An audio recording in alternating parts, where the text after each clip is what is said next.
So guys, good morning. Meron tayong bagong aayusin na multicab. Problema niya is hard starting, namumutok ang karburador. So, start natin para makita.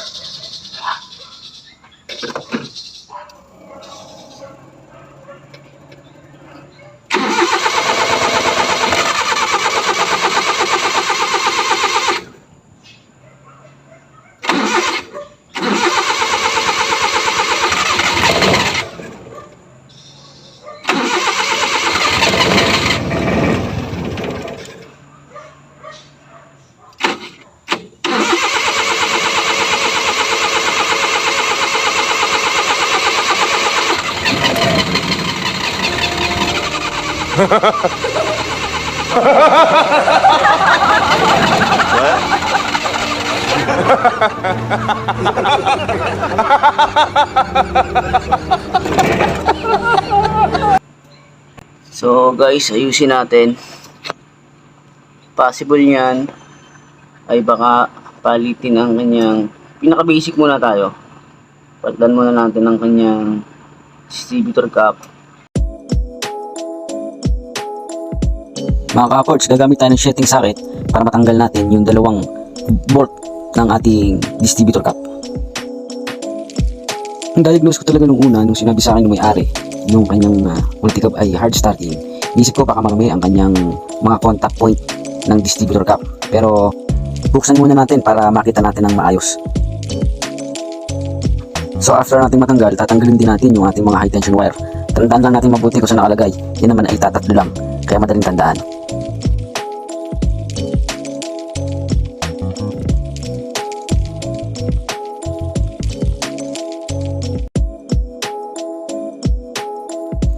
So yan, makikita natin yung tatlong contact point ng ating distributor cap.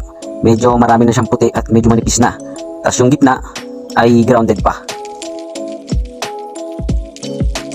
Tatanggalin ko na rin itong distributor pin para malinis. Yan, nilinis ko na rin yung contact niya.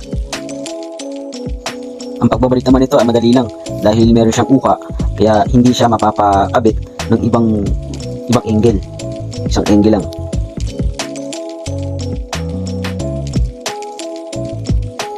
So guys, kukunin natin yung bago nating distributor cap. Yan, original siya.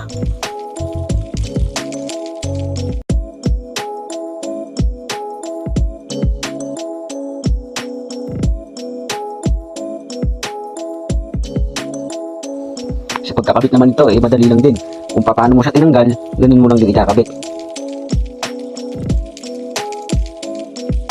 Sa pagkakataong ito, gumamit naman ako ng Phillips screwdriver dahil iba na ang bolt niya.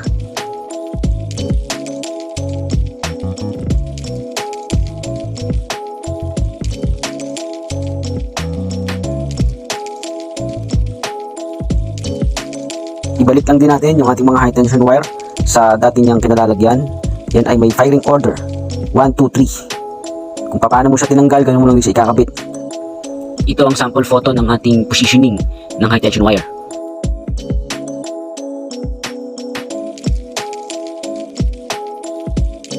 Huwag natin kalilimutan yung high tension wire sa gitna. Yung high tension wire na yan is from ignition coil. So guys, ganun lang kasimple. Start na natin para masubukan.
Mga kaports, pinatay ko muna ang hangin niya para matimpla natin ng maayos ang karburador.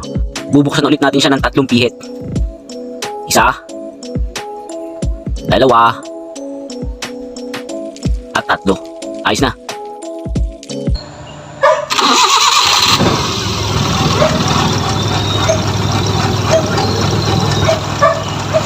Mga kaport, sana natulungan ko ulit kayo sa pagkakataong to sa vlog ko.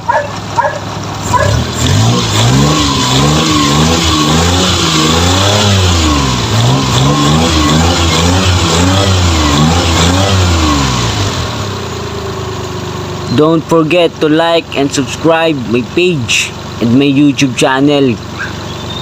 Goodbye, kaports.